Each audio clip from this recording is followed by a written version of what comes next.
श्रृंखला सर्व आत्माओं के पिता परमात्मा शिव के द्वारा उच्चारित महावाक्यों के संकलन पर आधारित है। ओम शांति। गॉडलीवुड स्टूडियो द्वारा प्रस्तुत अमूल्य रत्न में आप सभी का हार्दिक स्वागत है। चंद्रमा की भांति जैसे जैसे आत्मा की कलाएं बढ़ती जाती हैं, वैसे वैसे वह अपनी संपूर्ण स्थिति के नजदीक आती जाती है और अंदर का प्रकाश बाह्य जगत को भी प्रकाशमय कर देता है। इसीलिए सर्वशक्तिवान परम पिता परमात्मा संपूर्ण जगत का कल्याण करने के लिए हमें उड़ती कला का मार्ग बताते हैं। इस उड़ती कला के मार्ग को आज हम ईश्वरीय महावाक्यों द्वारा विस्तार पूर्वक जानेंगे और इन महावाक्यों के स्पष्टीकरण के लिए हमारे मध्य हैं प्रजापिता ब्रह्मा कुमारिस ईश्वरीय विश्वविद्यालय के वरिष्ठ राजयोगी शिक्षक आदरणीय राजू भाई साहब। साहब आपका आज के एपिसोड में बहुत बहुत स्वागत है। ओम शांति। साहब आज हम बात करेंगे 20 फरवरी 1986 के महावाक्यों पर, जिसका टॉपिक है उड़ती कला से सर्व का भला। परमात्मा कहते हैं याद भी है सेवा भी है, लेकिन अभी एडिशन क्या होना है दोनों ही, लेकिन सदा दोनों का बैलेंस रहे। यह बैलेंस स्वयं को और सेवा में बाप की ब्लेसिंग के अनुभवी बनाता है। सेवा का उमंग उत्साह रहता है। अभी और भी सेवा में याद और सेवा का बैलेंस रखने से ज्यादा आवाज बुलंद रूप में विश्व में गूंजेगा। तो सब याद और सेवा के बैलेंस को स्पष्ट करें। परमात्मा हम सबको ब्लेसिंग लेने की एक बहुत अच्छी विधि बताते हैं। जी। बैलेंस से ब्लेसिंग्स मिलती हैं और दो बातों का बैलेंस अगर हम रखते हैं तो परमात्मा की ब्लेसिंग्स मिल सकती हैं। एक है याद और दूसरी है सेवा। जी। परमात्मा की याद में जितना हम रहने की लगन रखते हैं कि हम निरंतर योगी बने, ऐसे ही परमात्मा कहते हैं सेवा भी निरंतर होती रहे। जितनी याद के ऊपर अटेंशन दे रहे हो उतना सेवा पर भी अटेंशन दो। जी। सेवाओं पर जितना अटेंशन है उतना याद पर भी दो। जी। तो बैलेंस, चाहे वो कर्म और योग का बैलेंस है, स्व और सेवा का बैलेंस है, ऐसे ही याद और सेवा का बैलेंस है। जी। तो जब हम इस बैलेंस से चलते हैं तो हमें परमात्मा की और सर्व की ब्लेसिंग्स अपने आप मिलती हैं। जी। इसलिए परमात्मा अपने बच्चों को कहते हैं कोई भी चीज़ की अति ठीक नहीं होती। बैलेंस से चलेंगे तो बहुत आराम से आगे बढ़ सकते हैं। उड़ती कला हो सकती है, और अगर कोई एक सब्जेक्ट पर ध्यान देंगे दूसरे को छोड़ देंगे तो नीचे ऊपर हो जाएंगे, स्थिति बिगड़ जाएगी। जी। परमात्मा आगे कहते हैं कि जब सभी बच्चों की एक रस उड़ती कला बन जाएगी तो सर्व का भला अर्थात परिवर्तन का कार्य संपन्न हो जाएगा। अभी उड़ती कला है, लेकिन उड़ती कला के साथ साथ स्टेजेस हैं। कभी बहुत अच्छी स्टेज है और कभी स्टेज के लिए पुरुषार्थ करने की स्टेज है। सदा और मेजॉरिटी की उड़ती कला होना अर्थात समाप्ति होना। ये परिवर्तन के लिए परमात्मा अपने बच्चों की स्थिति का वर्णन कर रहे हैं। जी। पहले हम सब कहते थे चढ़ती कला तेरे भाणे सबका भला। जी। अब परमात्मा कह रहे हैं सारे विश्व का कल्याण करने के लिए, विश्व परिवर्तन के लिए आप बच्चों की स्थिति जो है उड़ती कला की चाहिए, ऊंची स्थिति चाहिए, जिसमें कोई भी विघ्न, कोई भी रुकावटें आपको रोक न सकें। उड़ती कला का अर्थ यही है कि हमारी जो स्थिति है इतनी ऊंची है, जो नीचे की बातें उसको प्रभावित नहीं कर सकती हैं। जैसे उड़ने वाला प्लेन से अगर उड़ करके एक स्थान से दूसरे स्थान पर जाता है तो नीचे कितने भी पहाड़ हों, नदियां हों, कोई रुकावटें हों, उनको सहज वो क्रॉस कर जाता है। जी। ऐसे ही जब हमारी स्थिति ऊंचाई की ओर जाती है तो उस ऊंची स्थिति में कोई भी छोटे मोटे विघ्न सतह समाप्त हो जाते हैं। और हम जब उस स्थिति तक पहुंचते हैं तो हमारी स्थिति के आधार से सर्व को गति सद्गति प्राप्त हो जाती है।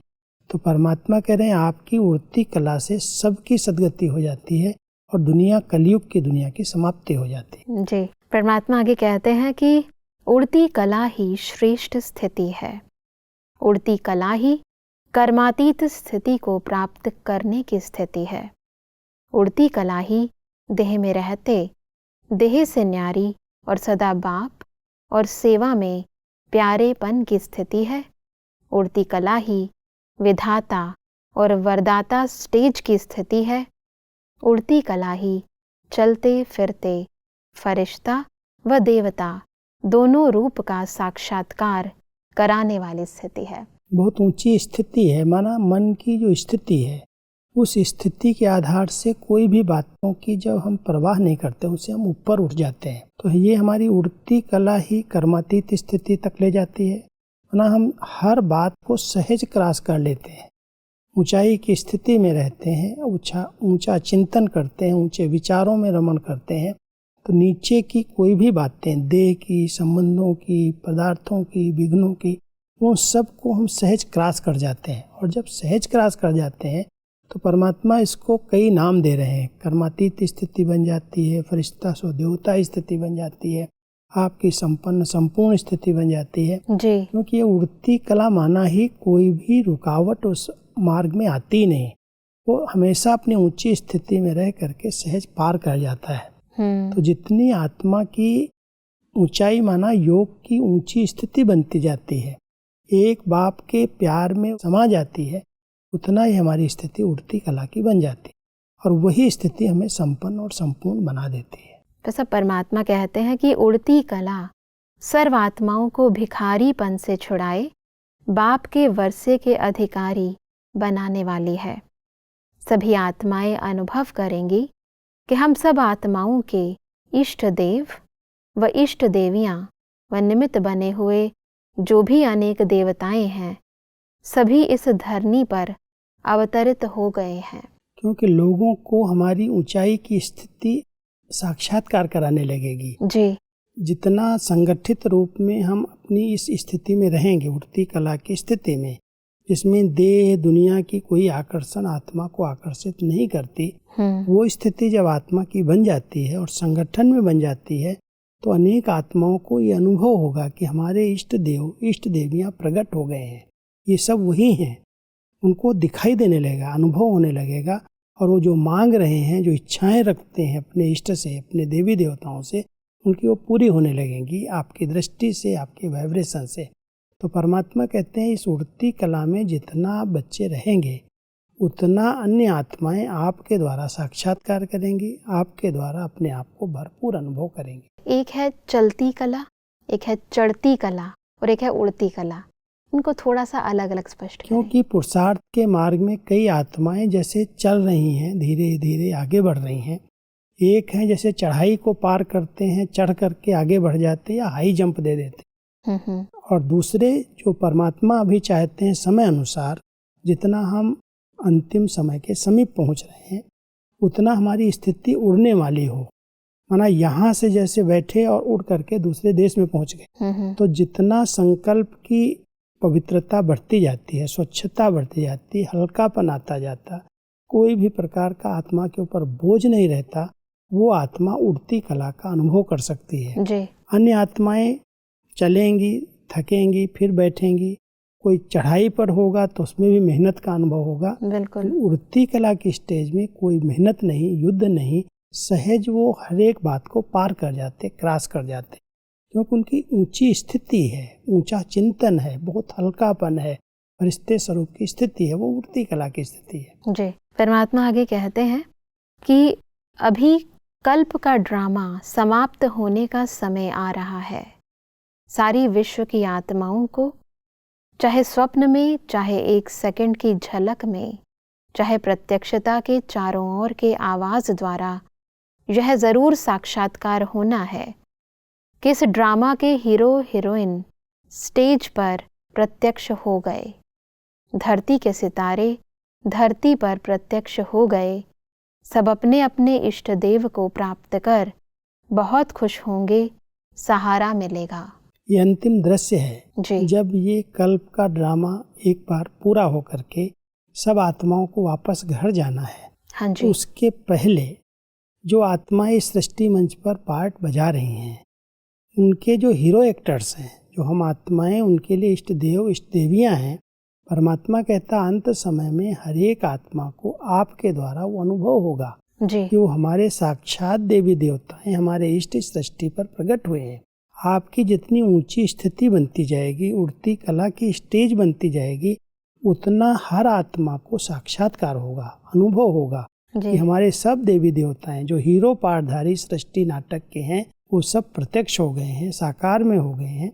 और जब ये प्रत्यक्षता होगी तब पर्दा खुलेगा, परिवर्तन होगा और आत्माएं वापस उड़ करके घर जाएंगी।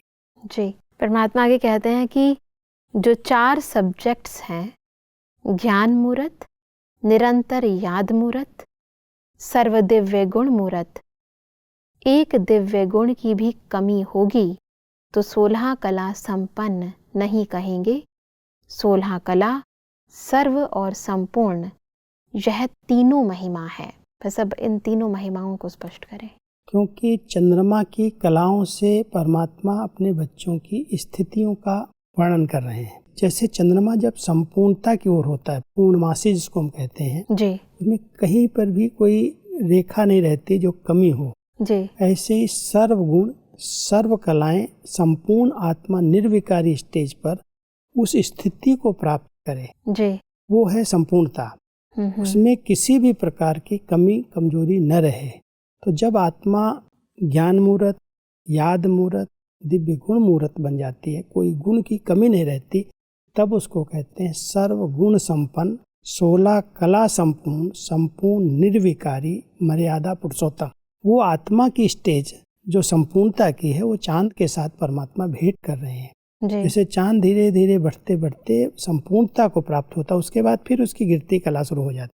हाँ जी। ऐसे ही हम आत्माएं पुरुषार्थ करते करते उस संपूर्ण स्टेज को जब प्राप्त कर लेती हैं, सर्वगुण सर्व कलाओं में भरपूर हो जाती हैं, तब संपूर्णता का दर्शन होता है, साक्षात्कार होता है और आत्मा संपन्न बन करके, संपूर्ण बन करके वापस घर जाती है जी। फिर नई सृष्टि में उसका पाठ शुरू होता है। आगे बढ़ते हैं तो परमात्मा कहते हैं कि बहुत काल के पुरुषार्थ की लाइन में आ जाओ, तभी बहुत काल का राज्य भाग्य प्राप्त करने के अधिकारी बनेंगे। नहीं तो बहुत काल का राज्य भाग्य बदल कुछ कम राज्य भाग्य प्राप्त होने के अधिकारी बनेंगे। 2-4 जन्म भी कम हुआ तो बहुत काल में गिनती नहीं होगी। परमात्मा कहते हैं कि पहला जन्म हो और पहला प्रकृति का श्रेष्ठ सुख हो, वन वन वन हो, सब में वन हो, उसके लिए क्या करना पड़ेगा? सेवा भी नंबर 1, स्थिति भी नंबर 1, तब तो 1-1 में आएंगे ना। जो सतयुग का प्रारंभ होगा जी, वो 1-1-1 से होगा। जी, माना विक्रमादित्य संवत, एक है विक्रमादित्य संवत जो द्वापर युग से शुरू हुआ विक्रम राजा के आधार पर। जी, ऐसे ही एक विक्रमाजीत संवत है, कारों पर जीत प्राप्त करने वाली आत्माएं हैं। जो श्री लक्ष्मी श्री नारायण का राज्य शुरू होता है उसको विक्रमाजीत संवत कहते हैं। वो जब प्रारंभ होता है वो 1-1-1 से प्रारंभ होगा। परमात्मा कहते उस समय प्रकृति संपूर्ण सतो प्रधान है, पूरी सृष्टि सुखमय है। जो पहले जन्म में आने वाली आत्माएं, जो उस सुख में आने वाली आत्माएं हैं सतयुग के आदि में, उनको इस समय अपनी स्थिति में भी संपूर्णता को प्राप्त करना है, सेवाओं में भी संपूर्ण बनना है। तो जब सब प्रकार से संगम पर आत्मा संपन्न और संपूर्ण बनेगी तो वो आदि काल के सुखों का अनुभव कर सकेगी। 1-1-1 से आएगी। नहीं तो अगर यहाँ कमी है तो वहाँ पर जन्मों में कमी हो जाएगी, कई जन्म पीछे उसको आने को मिलेगा। इसलिए परमात्मा कहता है इतना अटेंशन दो तो हर सब्जेक्ट में आप संपूर्णता को प्राप्त कर लो। जी, सब आगे बढ़ते हैं। परमात्मा कमजोरियों को नहीं देखते हैं, सिर्फ इशारा देते हैं। बहुत अच्छे अच्छे कहते कहते बहुत अच्छे हो जाते हैं। कमजोर हो कहते हो तो कमजोर हो जाते। एक तो पहले कमजोर होते हैं, दूसरा कोई कह देता है तो मूर्छित हो जाते हैं। कैसा भी मूर्छित हो, लेकिन उसको श्रेष्ठ स्मृति की, विशेषताओं की स्मृति की संजीवनी बूटी खिलाओ तो मूर्छित से सुरजीत हो जाएगा। वैसे बहुत सुंदर विधि है कैसे हम गिरी हुई आत्माओं को, मूर्छित आत्माओं को उठाएं। ये भी एक बहुत सुंदर संजीवनी बूटी है जो परमात्मा ने खुद यूज की है। हाँ जी। और हम सबको भी वही बूटी दे रहे हैं। बिल्कुल। उन्होंने कभी हमारी कमी और कमजोरियों का वर्णन नहीं किया, विशेषताओं का वर्णन किया कि आप तो इतनी महान आत्माएं हो, आप तो इतने ऊंचे कुल की आत्माएं हो। वो विशेषताएं वर्णन की तो हमारी जो कमी कमजोरियां थी वो सहज समाप्त हो गई। जी परमात्मा भी कहते हैं कमियां तो हैं हर एक की, अगर उनको कमियों पर ध्यान खिंचवाते रहेंगे तो और वो निराश हो जाएंगी, दिल शिकस्त हो जाएंगी। जी इसलिए कमियों को समाप्त करने की संजीवनी बूटी ये है, कोई भी आत्मा आपके समीप आती है, संपर्क में आती है, तो उसकी विशेषताओं का वर्णन करो, उसकी महिमा करो, उसको बताओ कि आप कितने ऊंचे हो, कितने महान हो। तो उसकी स्मृति आती है, उसकी जो छोटी मोटी कमी कमजोरी वो समाप्त हो जाएंगी, उसको खुशी होगी, उसको नशा चढ़ेगा और उसके बाद वो पुरुषार्थ करके अपनी कमियों को खत्म कर लेगा। जी, परमात्मा कहते हैं कि हर ब्राह्मण आत्मा विशेष है। कोटों में कोई है ना तो विशेष हुई ना, सिर्फ उस समय अपनी विशेषता को भूल जाते हैं। उसको स्मृति दिलाने से विशेष आत्मा बन ही जाएंगे और जितनी विशेषता का वर्णन करेंगे तो उसको स्वयं ही अपनी कमजोरी और ही ज्यादा स्पष्ट अनुभव होगी। आपको कराने की जरूरत नहीं होगी। अगर आप किसको कमजोरी सुनाएंगे तो वह छिपाएंगे, टाल देंगे, मैं ऐसा नहीं हूं। आप विशेषता सुनाओ। जब तक कमजोरी स्वयं ही अनुभव न करे तब तक परिवर्तन कर नहीं सकते। ये कमजोरियों को परिवर्तन करने की बहुत सुंदर विधि है। जी लोग इस विधि को अपना नहीं रहे हैं। परमात्मा ने इस विधि को अपना करके हमारी कमियों कमजोरियों को समाप्त कराया। जी क्योंकि अगर डायरेक्ट कहा जाए कि आपके अंदर ये कमी है, ये कमजोरी है, इसको आप खत्म कर लो, जी तो वो सिद्ध करेगा नहीं नहीं मेरे अंदर ये नहीं है, हमारे से ज्यादा दूसरों में भी है। बिल्कुल। परमात्मा कह रहे हैं कि आप उसकी विशेषताएं सुनाओ, विशेषताओं का वर्णन करो।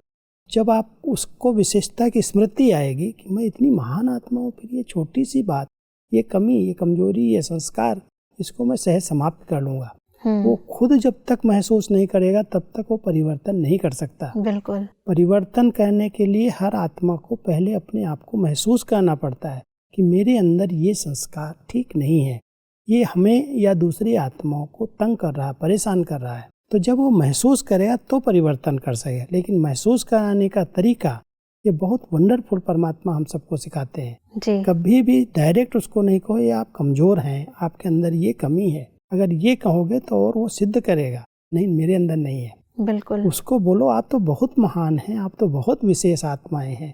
तो उस विशेषता के आधार से उसको अपनी कमी अपने आप महसूस होने लगेगी। जी और महसूस होगी तो परिवर्तन कर ले। बिल्कुल। आगे बढ़ते हैं। परमात्मा कहते हैं कि सेवा ही चैन की निद्रा कहो, सोना कहो, सेवा नहीं तो चैन की नींद नहीं। सेवा सिर्फ वाणी की नहीं, हर सेकंड सेवा है, हर संकल्प में सेवा है। कोई भी यह नहीं कह सकता, चाहे भारतवासी चाहे विदेश में रहने वाले, कोई ब्राह्मण यह नहीं कह सकते कि सेवा का चांस नहीं है। बीमार है तो भी मनसा सेवा, वायुमंडल बनाने की सेवा, वाइब्रेशन फैलाने की सेवा तो कर ही सकते हैं। कोई भी प्रकार की सेवा करो, लेकिन सेवा में ही रहना है। सेवा ही जीवन है। ब्राह्मण का अर्थ ही है सेवाधारी। परमात्मा कह रहे हैं ब्राह्मण आत्माएं माना सेवाधारी। जी वो सेवा के बिना रह ही नहीं सकती। सेवा में ही मौज है, सेवा में ही आराम है। सेवा क्या है? कई बार हम सोचते हैं हमारे पास सेवा की कोई फील्ड नहीं है, सेवा का चांस हमें नहीं मिलता। परमात्मा कहता हर एक बच्चे को सेवा का चांस है, बहुत बड़ा मैदान है। जितनी आप जो सेवा करना चाहो आप कर सकते हो। जिस प्रकार से करना चाहो, देश में करना चाहो, विदेश में करना, सब जगह है सेवा का चांस।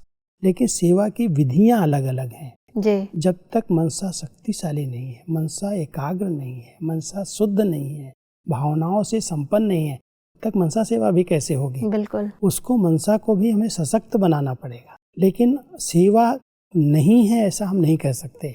वाचा से कर रहे हैं, मन से कर रहे हैं, धन से कर रहे हैं, जिस प्रकार से हम कर सकते हैं। परमात्मा कहता है हर एक को सेवा अवश्य करनी है, क्योंकि इसमें सेवा में दुआएं मिलती हैं। सेवा से अनेक आत्माओं का भला होता है, कल्याण होता है, तो आपको उसका रिटर्न मिलेगा। इसलिए सेवा ब्राह्मण जीवन का श्वास है, सेवा ब्राह्मण जीवन की उन्नति का साधन है। तो हम सब सेवाधारी हैं और सेवा हमको निरंतर करनी ही है। किसी न किसी प्रकार से कोई बीमार है, अच्छा वाइब्रेशन फैलाए, खुश रहे, संतुष्ट रहे, उसके संतुष्टता के वाइब्रेशन भी सेवा करते हैं। बिल्कुल। परमात्मा कहते हैं कि कर्मयोगी जीवन अर्थात हर कार्य करते याद की यात्रा में सदा रहें। यह श्रेष्ठ कार्य श्रेष्ठ बाप के बच्चे ही करते हैं और सदा सफल होते हैं। सब कर्मयोगी जीवन को स्पष्ट करें। कोई भी कर्म अगर हम परमात्मा की याद में रह करके करते हैं और बहुत खुशी खुशी करते हैं, हल्केपन से करते हैं, तो उससे अनेक आत्माओं को सीखने को मिलता है। एक तो हमारी कमाई जमा होती है क्योंकि हम परमात्मा की याद में रह करके कर्म कर रहे हैं, तो हमारी स्थिति ऊंचे से ऊंची बनती जाती है। और दूसरा, जो इस कर्म से जिसको सुख प्राप्त होता है, जिसको कोई चीज़ की प्राप्ति होती है हमारे कर्म से, तो उनको भी लगता है कि इन आत्माओं से मुझे मिल रहा है। तो परमात्मा कह रहे हैं केवल कर्म में नहीं लाओ, कर्म कॉन्शियस होके कर्म नहीं करो जी। कर्म करो लेकिन परमात्मा की याद में रह करके करो। कर्तापन का हम भी ना आए कि मैंने किया है, कराने वाला करा रहा है। बिल्कुल। तो जब ऐसी स्मृति में हम कर्मयोगी बन करके कर्म करते हैं तो उसमें सफलता भी मिलती है और अनेक आत्माओं को प्रेरणाएं प्राप्त होती हैं जी। इसलिए कर्मयोगी बन करके हम गुणों का दान कर सकते हैं। कर्मयोगी बन करके हम अनेक आत्माओं के जीवन को बना सकते हैं। बिल्कुल। इसलिए परमात्मा कहते हैं कि कर्म में रहते न्यारा और प्यारा, सदा इसी अभ्यास से स्वयं को आगे बढ़ाना है। स्वयं के साथ साथ विश्व की जिम्मेवारी सभी के ऊपर है, लेकिन यह सब स्थूल साधन है। कर्मयोगी जीवन द्वारा आगे बढ़ते चलो और बढ़ाते चलो। परमात्मा हम सबको जब कर्म योगी कहते हैं तो कर्म में कई बार कोई आत्माएं बहुत फंस जाती हैं जी। इसलिए यहाँ पर शब्दों का प्रयोग हो रहा है कि कर्म किया जाए लेकिन न्यारेपन से किया जाए। तो कर्म योगी स्थिति में रह करके कर्म करने से योग के अच्छे वाइब्रेशन भी सेवा करते हैं जी। विश्व का कल्याण करने का एक साधन है जी। कर्म के बिना तो कोई आत्मा रह ही नहीं सकती।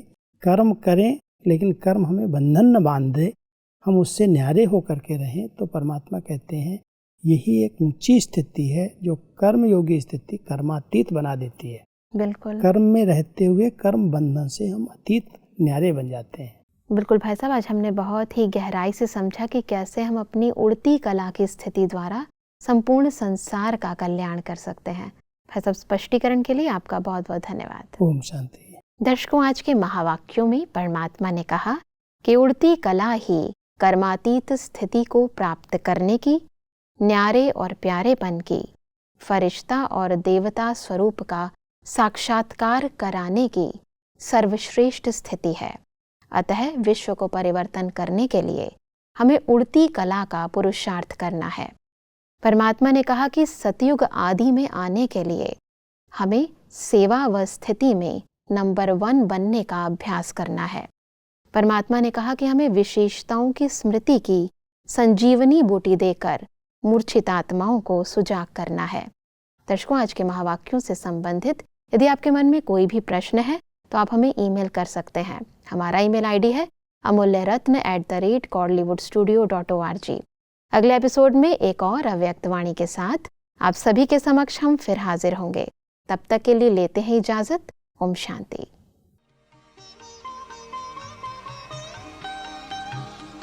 मुख्य सार: उड़ती कला कर्मातीत स्थिति को प्राप्त करने की स्थिति है।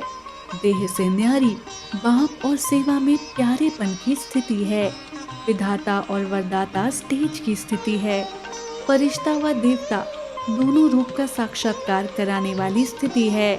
भिखारीपन से छुड़ाए बाप के वर्षे के अधिकारी बनाने वाली है। पहला जन्म और पहली प्रकृति का श्रेष्ठ सुख पाने के लिए सेवा और स्थिति में नंबर 1 तो 1-1 में आएंगे। अधिक जानकारी के लिए संपर्क करें Amulya Ratan Godlywood studio, Manmohini Van, Shanti Van post, Abu road 307510, district Sirohi, Rajasthan. Email ID है amulyaratn@godlywoodstudio.org। इस श्रृंखला को प्रजापिता ब्रह्मा कुमारीज ईश्वरीय विश्वविद्यालय के सेवा केंद्रों पर क्लास में नियमित रूप से चलाने के लिए गॉडलीवुड स्टूडियो से संपर्क करें।